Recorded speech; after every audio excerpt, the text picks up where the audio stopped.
So the courier who had cheated death in the cemetery outside Good Springs cheated death once again, and the Mojave Wasteland was forever changed. The new California Republic celebrated its second victory at Hoover Dam, establishing definitive control over the entire Mojave Wasteland.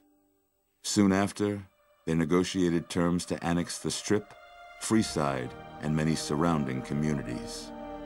The Mojave Wasteland, at long last, had entirely fallen under the NCR's banner.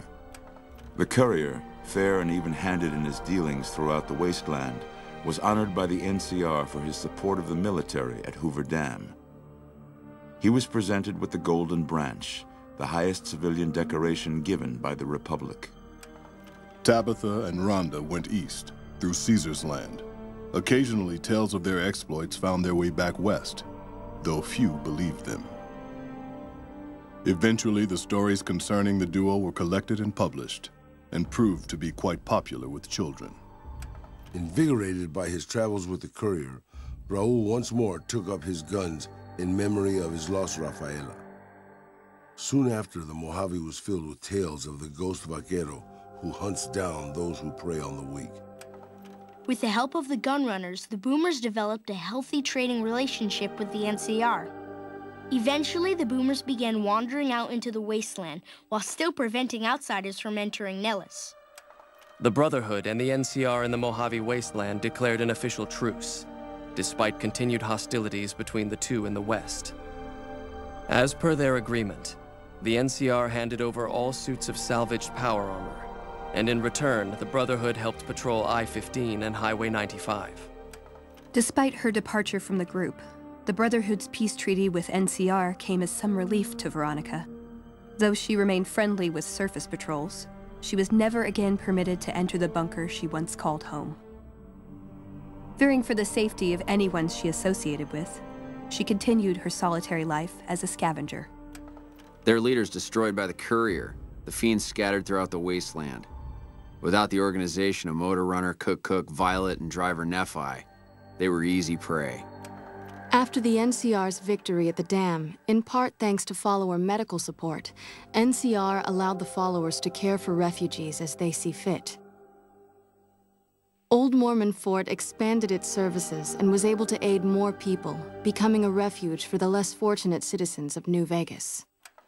Arcade had hoped that Freeside would be able to remain independent of NCR rule, but he was glad that Caesar's Legion had been stopped at Hoover Dam. He tended to the sick in Freeside for a while longer, then returned to NCR territory to become a teacher with the followers there. Good Springs saw more trade along I-15 after NCR gained control of the Mojave Wasteland, but with that came a heavy burden of the Republic's taxes.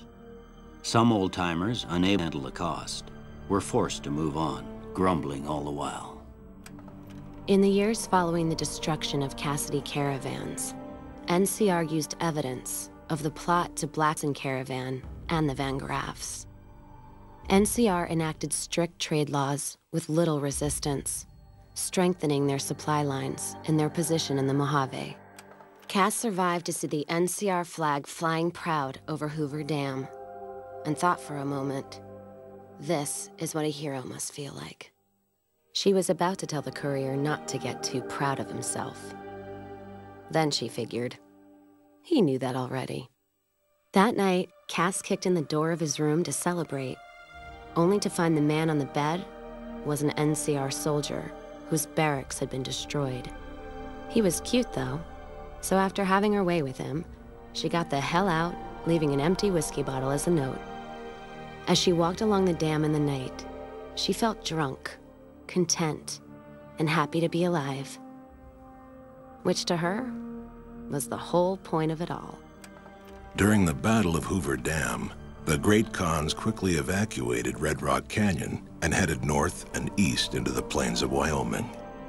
There, they reconnected with the followers of the Apocalypse and rebuilt their strength. Bolstered by ancient knowledge of governance, economics, and transportation, they carved a mighty empire out of the ruins of the Northwest. Thanks to the courier and Lily, a cure for the Nightkin's schizophrenia was found shortly after Dr. Henry's experiment concluded. Nightkin and other super mutants in the wasteland flocked to Jacobstown, and the town became known as a haven where a mutant could find peace.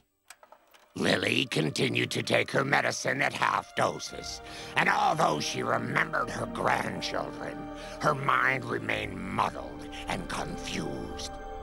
Eventually, she parted ways with the courier and traveled west, seeking the remnants of her past.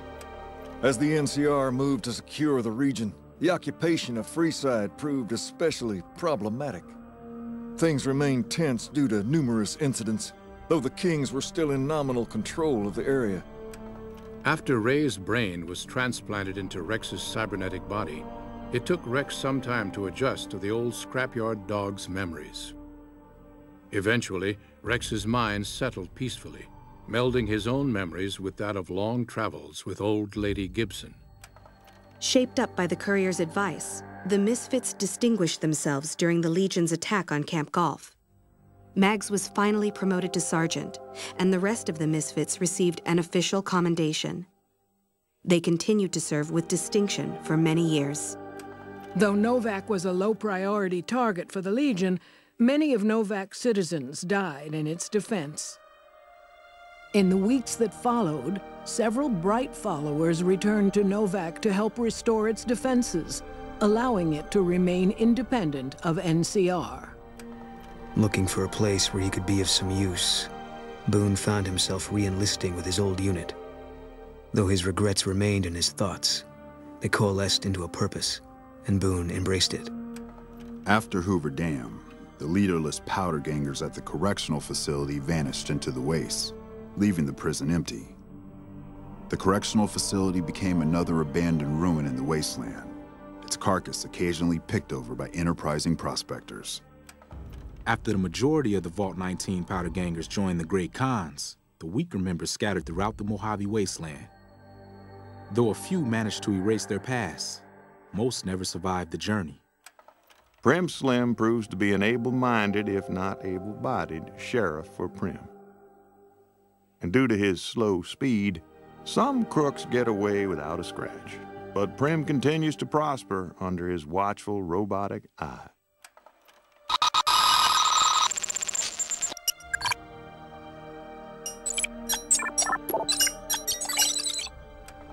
Defying Chief Hanlon's worst fears, NCR's Rangers persevered and distinguished themselves during the Second Battle of Hoover Dam.